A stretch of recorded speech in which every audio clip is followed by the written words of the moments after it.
ہوتا۔ وہی تو ہے جو تم کو ڈرانے اور امید دلانے کے لیے بجلی دکھاتا اور بھاری بھاری بادل پیدا کرتا ہے، اور رعد اور فرشتے سب اس کے خوف سے اس کی تسبیح و تحمید کرتے رہتی ہیں۔ اور وہی بجلیاں بھیجتا ہے، پھر جس پر چاہتا ہے گرا بھی دیتا ہے، جبکہ وہ اللہ کے بارے میں جھگڑتی ہیں، اور وہ بڑی قوت والا ہے۔ کام کا پکارنا تو اسی کا ہے، اور جن کو یہ لوگ اس کے سوا پکارتے ہیں وہ ان کی پکار کو کسی طرح قبول نہیں کرتے، مگر اس شخص کی طرح جو اپنے دونوں ہاتھ پانی کی طرف پھیلا دے تاکہ دور ہی سے اس کے منہ تک آ پہنچے، حالانکہ وہ اس تک کبھی بھی نہیں آ سکتا۔ اور اسی طرح کافروں کی پکار بیکار ہے۔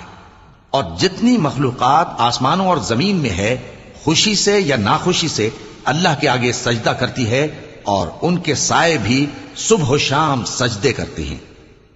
چونکہ آیت سجدہ تلاوت کی گئی ہے، لہذا سامعین پر سجدہ واجب ہے۔